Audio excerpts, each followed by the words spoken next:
Hello friends, ನಮ್ಮ ಕಲಿಕಾ ಸಲಹೆ ಯೂಟ್ಯೂಬ್ ಚಾನಲ್ಗೆ ಸ್ವಾಗತ. ಇವತ್ತಿನ ಈ ವಿಡಿಯೋದಲ್ಲಿ ನಾವು ವಿಭಕ್ತಿ ಅಂದರೇನು, ಪ್ರತ್ಯಯ ಅಂದರೇನು, ವಿಭಕ್ತಿ ಪಲ್ಲಟ ಅಂದರೇನು, ಅವುಗಳನ್ನು ವಾಕ್ಯದಲ್ಲಿ ಯಾವ ರೀತಿ ಪ್ರಯೋಗಿಸಬೇಕು ಎಂಬುದನ್ನು ಇವತ್ತಿನ ವಿಡಿಯೋದಲ್ಲಿ ಕಲಿಯೋಣ. ಹಾಗಾದರೆ ಅದಕ್ಕಿಂತ ಮೊದಲು ನಮ್ಮ ಚಾನಲ್ಗೆ ಸಬ್ಸ್ಕ್ರೈಬ್ ಮಾಡಿಕೊಳ್ಳಿ. ಹಾಗೆ ವಿಡಿಯೋ ಇಷ್ಟ ಆದರೆ ಲೈಕ್ ಮತ್ತು ಶೇರ್ ಮಾಡೋದನ್ನು ಮರಿಬೇಡಿ. ಹಾಗಾದರೆ ಇವತ್ತಿನ ವಿಡಿಯೋವನ್ನು ಪ್ರಾರಂಭಿಸೋಣ. ವಿಭಕ್ತಿ ಪ್ರತ್ಯಯ ಅಂದರೇನು? ವಿಭಕ್ತಿ ಪ್ರತ್ಯಯ ಅಂದರೆ ಕ್ರಿಯಾಪದದೊಂದಿಗೆ ನಾಮಪದದ ಸಂಬಂಧವನ್ನು ತಿಳಿಸುವ ಕರ್ತೃ, ಕರ್ಮ, ಕರಣ ಮುಂತಾದವುಗಳ ಕಾರಕಾರ್ಥಗಳು ಮತ್ತು ಕಾರಕಾರ್ಥವನ್ನು ವಿಭಜಿಸಿ ಹೇಳುವ ಪ್ರತ್ಯಯಗಳೇ ವಿಭಕ್ತಿ ಪ್ರತ್ಯಯಗಳು. ಇವುಗಳನ್ನು ನಾವು ಒಂದು ಉದಾಹರಣೆಯೊಂದಿಗೆ ತಿಳಿಯುವುದಾದರೆ, ರಾಮ ಹಣ್ಣು ತಿಂದ, ಇದು ಒಂದು ವಾಕ್ಯ. ಇನ್ನೊಂದು ವಾಕ್ಯದಲ್ಲಿ ರಾಮನು ಹಣ್ಣನ್ನು ತಿಂದನು.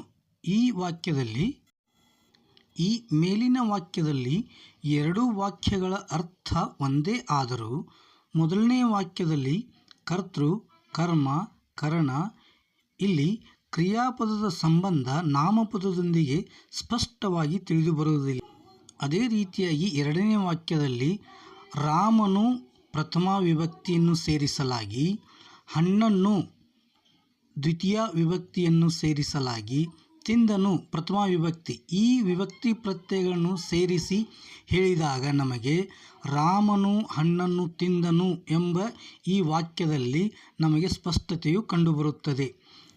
ಆದ್ದರಿಂದ ನಾವು ವಿಭಕ್ತಿ ಪ್ರತ್ಯಯಗಳನ್ನು ವಾಕ್ಯಗಳಲ್ಲಿ ಬಳಸಿಕೊಳ್ಳುತ್ತೇವೆ. ಸರಿ, ಹಾಗಾದರೆ ವಿಭಕ್ತಿ ಪ್ರತ್ಯಯ ಅಂದರೆ ಕ್ರಿಯಾಪದದೊಂದಿಗೆ ನಾಮಪದದ ಸಂಬಂಧವನ್ನು ತಿಳಿಸುವಂಥ ಕರ್ತೃ, ಕರ್ಮ ಮತ್ತು ಕರಣ ಇವುಗಳ ಕಾರಕಾರ್ಥಗಳು ಮತ್ತು ಕಾರಕಾರ್ಥವನ್ನು ವಿಭಜಿಸಿ ಹೇಳುವ ಪ್ರತ್ಯಯಗಳೇ ವಿಭಕ್ತಿ ಪ್ರತ್ಯಯಗಳು ಎಂದು ನಾವು ತಿಳಿದಿದ್ದಾಯಿತು.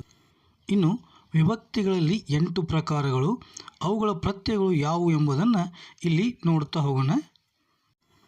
1 ಪ್ರಥಮ, 2 ದ್ವಿತೀಯ, 3 ತೃತೀಯ, 4 ಚತುರ್ಥಿ, 5 ಪಂಚಮಿ, 6 ಷಷ್ಠಿ, 7 ಸಪ್ತಮಿ, 8 ಸಂಬೋಧನ. ಹೀಗೆ 8 ವಿಭಕ್ತಿಗಳು.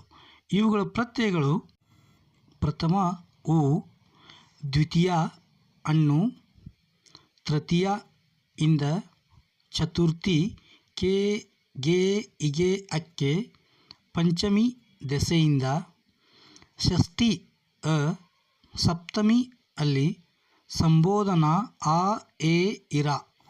ಹೀಗೆ ಇವುಗಳ ಪ್ರತ್ಯಯಗಳಿವೆ. ಆದರೆ ಇಲ್ಲಿ ನಾವು ಒಂದು ನಾಮಪದವನ್ನು ಅಂದರೆ ರಾಮ ಎನ್ನುವ ನಾಮಪದವನ್ನು ವಿಭಕ್ತಿ ಪ್ರತ್ಯಯಗಳಲ್ಲಿ ಪ್ರಯೋಗಿಸಿದಾಗ ರಾಮ ಎನ್ನುವ ನಾಮಪದದ ಕಾರಕಾರ್ಥಗಳನ್ನು ಯಾವ ರೀತಿಯಿಂದ ಅರ್ಥೈಸಿಕೊಳ್ಳಬಹುದು ಎಂಬುದನ್ನು ನಾವು ಈ ಚಾರ್ಟ್ ಮುಖಾಂತರ ನೋಡಬಹುದು.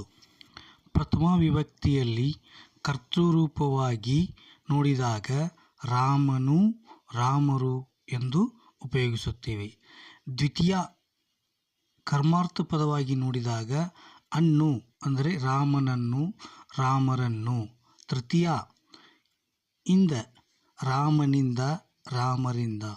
ಚತುರ್ಥಿ ಕೆ, ಗೆ, ಇಗೆ, ಅಕ್ಕೆ, ರಾಮನಿಗೆ, ರಾಮರಿಗೆ. ಪಂಚಮಿ ದೆಸೆಯಿಂದ, ರಾಮನ ದೆಸೆಯಿಂದ, ರಾಮರ ದೆಸೆಯಿಂದ. ಷಷ್ಠಿ ಅ, ರಾಮನ, ರಾಮರ. ಸಪ್ತಮಿ ಅಲ್ಲಿ, ರಾಮನಲ್ಲಿ, ರಾಮರಲ್ಲಿ. ಹೀಗೆ ಒಂದು ನಾಮಪದವನ್ನು ಕರ್ತೃವಾಗಿ, ಕರ್ಮಾರ್ಥವಾಗಿ ಈ ರೀತಿಯಾಗಿ ಅನೇಕ ರೀತಿಯಾಗಿ ನಾವು ಇಲ್ಲಿ ಒಂದು ನಾಮಪದವನ್ನು ಬಳಸಿಕೊಳ್ಳಬಹುದು. ಈ ವಿಭಕ್ತಿ ಪ್ರತ್ಯಯಗಳನ್ನು ಹೆಚ್ಚಿನ ವಿವರಣೆಯೊಂದಿಗೆ ಬೇಕಾದರೆ ಇನ್ನೊಂದು ವಿಡಿಯೋದಲ್ಲಿ ನೋಡೋಣ. ನೀವು ಕಮೆಂಟ್ ಮೂಲಕ ತಿಳಿಸಬಹುದು. ಆದರೆ ಈಗ ವಿಭಕ್ತಿ ಪಲ್ಲಟ ಅಂದರೇನು ಎನ್ನುವುದನ್ನು ನೋಡೋಣ. ವಿಭಕ್ತಿ ಪಲ್ಲಟ ಅಂದರೆ ಒಂದು ವಿಭಕ್ತಿ ಪ್ರತ್ಯಯದ ಬದಲಿಗೆ ಬೇರೆ ವಿಭಕ್ತಿಯ ಪ್ರತ್ಯಯವನ್ನು ಅರ್ಥ ವ್ಯತ್ಯಾಸವಾಗದಂತೆ ಬೇರೊಂದು ವಿಭಕ್ತಿ ಪ್ರತ್ಯಯ ಬಳಸುವುದನ್ನು ವಿಭಕ್ತಿ ಪಲ್ಲಟ ಎಂದು ಕರೆಯುತ್ತೇವೆ. ಒಂದು ಉದಾಹರಣೆಯೊಂದಿಗೆ ನೋಡುವುದಾದರೆ, ಕಾಡನ್ನು ಸೇರಿದನು ಇದು ದ್ವಿತೀಯ ವಿಭಕ್ತಿ, ಕಾಡಿಗೆ ಸೇರಿದನು ಇದು ಚತುರ್ಥಿ ವಿಭಕ್ತಿ. ಇನ್ನೊಂದು ವಾಕ್ಯದಲ್ಲಿ ಬಾಣದಿಂದ ಹೊಡೆದನು ಇಂದ ತೃತೀಯ ವಿಭಕ್ತಿ, ಬಾಣದ ದೆಸೆಯಿಂದ ಹೊಡೆದನು ಇದು ಪಂಚಮಿ ವಿಭಕ್ತಿ. ಈ ರೀತಿಯಾಗಿ ಬೇರೆ ಬೇರೆ ವಿಭಕ್ತಿ ಪ್ರತ್ಯಯಗಳನ್ನು ಬಳಸಿ ಅರ್ಥ ವ್ಯತ್ಯಾಸವಾಗದಂತೆ ಬಳಸಿಕೊಳ್ಳುವುದನ್ನು ವಿಭಕ್ತಿ ಪಲ್ಲಟ ಎಂದು ಹೇಳುತ್ತೇವೆ. ಇವತ್ತಿನ ವಿಡಿಯೋವನ್ನು ಇಲ್ಲಿಗೆ ಮುಗಿಸ್ತಾ ಇದ್ದೇನೆ. ನಮ್ಮ ವಿಡಿಯೋಗೆ ಸಬ್ಸ್ಕ್ರೈಬ್ ಮಾಡ್ಕೊಳ್ಳಿ, ಲೈಕ್ ಮತ್ತು ಶೇರ್ ಮಾಡೋದನ್ನು ಮರಿಬೇಡಿ. Thank you.